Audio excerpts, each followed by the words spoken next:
even the right to march in the streets has been hard-earned. Originally, people could only march on the sidewalks, and now thousands are in the street, and not a single protester is in sight. The health minister said incentive programs exist to draw in more doctors to rural Manitoba. The health region reps tell us the best thing to do is to call 911 in any emergency. There used to be a home here. Now, it's gone. The tornado that tore through Wew'suwet'en First Nation ripped this mobile home from its foundation, sending all of the debris into a valley. This is some of the worst damage we've seen here. How many wildfires there are burning? So can you tell us how many there are right now, Adrian? There's still 122 active fires. Pine House Lake as well as L'Orange, as we've been reporting, remain as real problem spots and points of concern. But we should also talk about the weather that's going on today. It has been an absolute cooker today, Asha. The weather is hot, it's windy, it's dry. Adrian, what's happening down there? No. What do we want? Well, Adam, since we last spoke, the rally has really gotten going. You can see up and down Victoria here, many people lining up, holding up signs that say, "Refugees welcome." And they're making their point very clear that they want Canada to increase the number of refugees that they're bringing to the shores here. But as we're also learning from coordinators, people who work on bringing refugees and sponsoring them, that actual process is far from simple.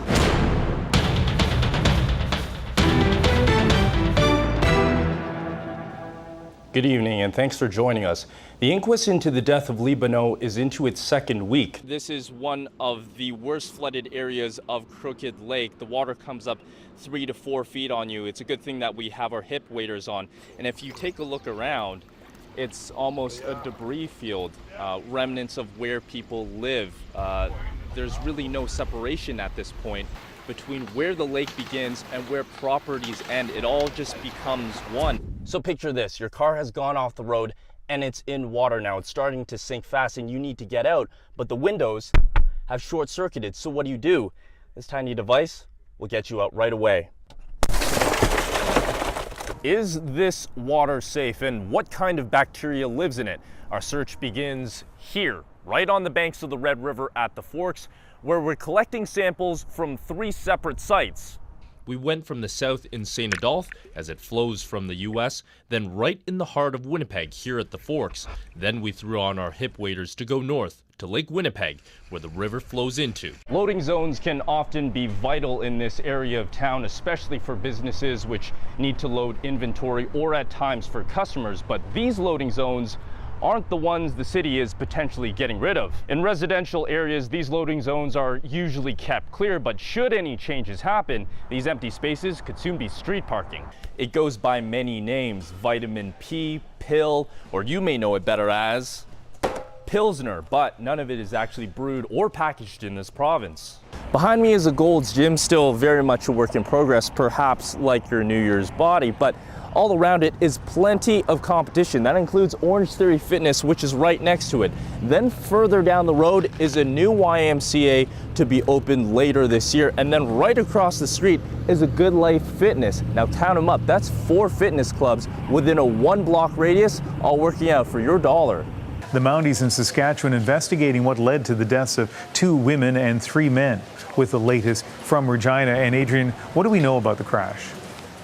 Well, as you said, Ian, 5 people as well as 2 others, 5 people killed, 2 have been injured tonight due to this crash, 15 kilometers north of right here in Regina on a snowy stretch of Highway 6.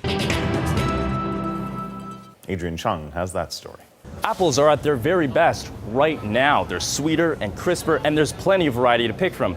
But you might not want to wait too long. The harvest in Ontario only runs until late October. Greg Selinger took the podium as NDP leader for the final time tonight. He announced he is stepping down immediately. The silver lining, he won his home riding of St. Boniface by over 1,000 votes. But ultimately, what to make of the Premier's legacy? His 7-year reign, whether he likes it or not, is most tainted by that PST hike of 2013. The transfer of power has begun. This is where Brian Pallister spent the last 4 years as leader of the opposition, but now, like many people in this building, he's going to be changing offices. Let's take a walk. The PC leader is literally taking the top office, going from one hidden on the back of the main floor to the front, overlooking Broadway. Now Pallister will take this office, the Premier's, which has been Greg Selinger's office for the past 7 years. While the water isn't crystal clear, environmental experts say it isn't dangerous. Our analysis showed there is more bacteria in the city's water than elsewhere, but that's because there's more people around to pollute it. So just like Burke, I'm a 90s kid too, and I never thought I'd get a chance to see a Jurassic Park car, so I got to dress the part. Like Dr. Alan Grant, got the CBC neck bandana, the hat. Let's hit it. Adrian Cheung, CBC News, Regina.